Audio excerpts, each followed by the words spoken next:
வணக்கம். பசியின் வாசிப்புகளில் பார்த்திபன் கனவு முதலாம் பாகம். படை கிளம்பல். உறையூரில் அன்று அதிகாலையில் இருந்து அல்லோகல்லமாக இருந்தது. பார்த்திப மகாராஜாவின் பட்டாபிஷேகத்தின் போதும் மகேந்திரவர்ம சக்கரவர்த்தியின் விஜயத்தின் போதும் கூட உறையூர் வீதிகள் இவ்வளவு அழகாக அலங்கரிக்கப்படவில்லை என்று ஜனங்கள் பேசிக் கொண்டார்கள். வீட்டுக்கு வீடு தென்னங்குருத்துக்களினாலும் மாவிலைகளினாலும் செய்த தோரணங்கள் தொங்கிக் கொண்டிருந்தன. வீடுகளின் திண்ணை புறங்களில் எல்லாம் புதிய சுண்ணாம்பும் சிவப்பு காவியும் மாறி மாறி அடித்திருந்தது.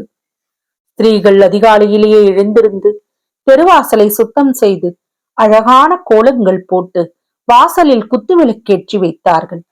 பிறகு ஆடை ஆபரணங்களினால் நன்கு அலங்கரித்துக் கொண்டு போருக்கு படைக்கிளம்பும் வேடிக்கை பார்ப்பதற்காக வாசல் திண்ணைகளிலோ மேல் மாடிகளின் சாளரங்களின் அருகிலோ வந்து நின்று கொண்டார்கள். விடிய ஒரு சாமம் இருக்கும் போதே அரண்மனையில் உள்ள பெரிய ரணபேரிகை முழங்கத் தொடங்கியது. அதனுடன் வேறு சில சத்தங்களும் கலந்து கேட்கத் தொடங்கின.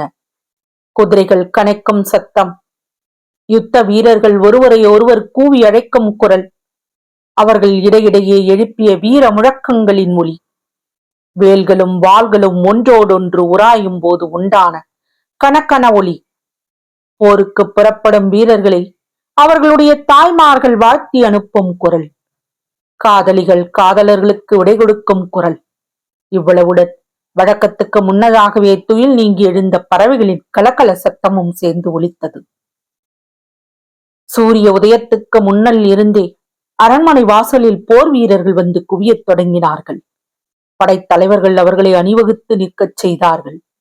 வரிசை வரிசையாக குதிரை படைகளும் யானை படைகளும் காலாட்படைகளும் அணிவகுத்து நிறுத்தப்பட்டன. எல்லா படைகளுக்கும் முன்னால் சோழர்களின் புலிக்கொடி வானலாவி பறந்தது. சங்கு, கொம்பு, தாரை, தப்பட்டை முதலிய வாத்தியங்களை முழக்குகிறவர்கள் படைகளுக்கு இடையிடையே நிறுத்தப்பட்டார்கள். பெரிய பேரிகைகளை சுமந்த ரிஷபங்களும் ஆங்காங்கு நின்றன. பட்டத்து போர் யானை அழகாக அலங்கரிக்கப்பட்டு அரண்மனை வாசலில் கொண்டு வந்து நிறுத்தப்பட்டது. இந்த மாதிரி அணிவகுப்பு நடந்து கொண்டிருக்கையில் அடிக்கடி போர் வீரர்கள் வீரவேல் வெற்றிவேல் என்று முழங்கிக் கொண்டிருந்தார்கள். சிறிது நேரத்திற்கெல்லாம் அரண்மனை முன்வாசலில் கலகலப்பு ஏற்பட்டது. மகாராஜா வருகிறார், மகாராஜா வருகிறார் என்று ஜனங்கள் பேசிக் கொண்டார்கள். அவர்கள் பார்த்து கொண்டிருக்கும் போதே அரண்மனைக்குள்ளே இருந்து கட்டியக்காரர்கள் இருவர் சோழ மண்டலாதிபதி பார்த்திப மகாராஜா வருகிறார், பராக் பராக் என்று கூவிக்கொண்டே வெளியில் வந்தார்கள். வீதியில் கூடியிருந்த அந்தணர்களும் முதியோர்களும் ஜெய விஜயீ பவ என்று கோஷித்தார்கள். மகாராஜா அறையில் மஞ்சள் ஆடையும் மார்பில் போர்க்கவசமும் இடையில் உடைவாளும் தரித்தவராய் வெளியே வந்தார். அவரை தொடர்ந்து ராணியும் இளவரசரும் வந்தார்கள். அரண்மனை வாசலில் மகாராணி தன் கையில் ஏந்தி வந்த ஆத்தி மாலையை அவர் கழுத்தில் சூட்டினாள். அருகில் செடி ஏந்திக் கொண்டு நின்ற மஞ்சள் நீரும் தீபமும் உள்ள தட்டை வாங்கி மகாராஜாவுக்கு முன்னால் 3 சுற்று சுற்றிவிட்டு கையில் ஒரு துளி மஞ்சள் நீர் எடுத்து மகாராஜாவின் நெற்றியில் திலகமிட்டாள். அப்போது மீண்டும் மீண்டும் ஜெய விஜயீ பவ, வெற்றி வேல் வீரவேல் என்னும் முழக்கங்கள் ஆகாயத்தை அலாவி எழுந்து கொண்டிருந்தன.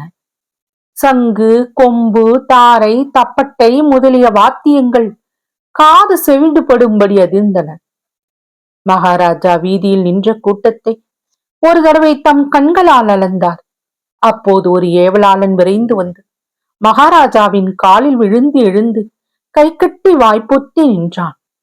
என்ன சேதி என்று மகாராஜா கேட்கவும், மாரப்ப பூபதி இன்று காலை கிளம்பும் போது குதிரை மீதிருந்து தவறி கீழே விழுந்து மூச்சையானார். மாளிகைக்குள்ளே கொண்டு போய் படுக்க வைத்தோம், இன்னும் மூச்சை தெளியவில்லை என்றான். இதை கேட்ட மகாராஜாவின் முகத்தில் லேசாக புன்னகை பரவிற்று. அந்த ஏவலாளனை பார்த்து, நல்லது, நீ திரும்பி போ, பூபதிக்கு மூச்சை தெளிந்ததும் உடம்பை ஜாக்கிரதையாக பார்த்து கொள்ளச் சொன்னேன் என்று தெரிவி என்றார்.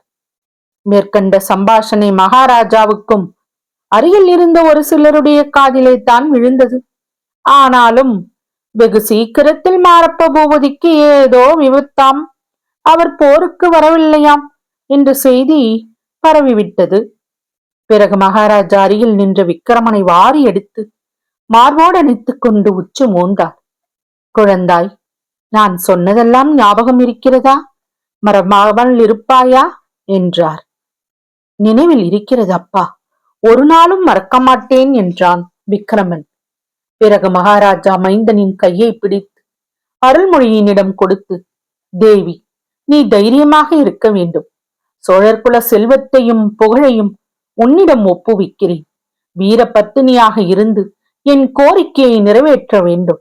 முகமலர்ச்சியுடன் இப்போது விடை கொடுக்க வேண்டும் என்றார். அருள்மொழி கண்களில் நீர் பெருக, நெஞ்சை அடைக்க, இறைவனுடைய அருளால் தங்கள் மனோரதம் நிறைவேறும், போய் வாருங்கள் என்றார். மகாராஜா போர் யானை மீது ஏறிக்கொண்டார். மறுபடியும் போர் முரசுகளும் தாரை தப்பட்ட எக்காலங்களும் ஏக காலத்தில் காது செவிடும்படி முழங்கின. உடனே அந்த சோழ நாட்டு வீரர்களின் படை அங்கிருந்து பிரயாணம் தொடங்கிற்று. தொடரும் வசியின் வாசிப்புகளை சப்ஸ்கிரைப் பண்ணுங்க நண்பர்களே. லைக் பண்ணுங்க, ஷேர் பண்ணுங்க, உங்க கருத்துக்களையும் கமெண்ட்ல பதிவு பண்ணுங்க. நன்றி.